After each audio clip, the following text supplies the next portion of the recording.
ইব্রাহিম আলাইহিস সালাম একদিন আজরাইলকে বলছে, আজরাইল, কোন নাফরমান পাপীর রুহু যে কবজ করো তুমি, তখন তোমার চেহারাটা কিরকম হয়, আকৃতিটা আমার এটা একটু দেখাও।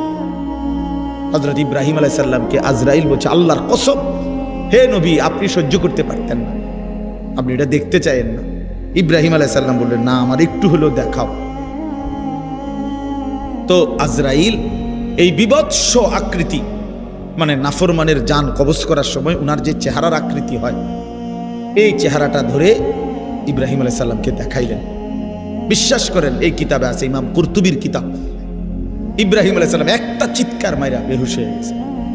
হুঁশ আসার পরে ইব্রাহিম আলাইহিস সালাম বললেন, আল্লাহর কসম, আয় আল্লাহ, মালিক আপনার কসম, কবরের আযাব, জাহান্নামের আযাব কোনো নাফরমানের জন্য কিছুই লাগবে না, শুধু আজরাইলের এই ভয়ানক দৃশ্য জান কবজের সময় একবার দেখলেই তার সারা জিন্দেগীর নাফরমানির শাস্তির জন্য এটাই যথেষ্ট।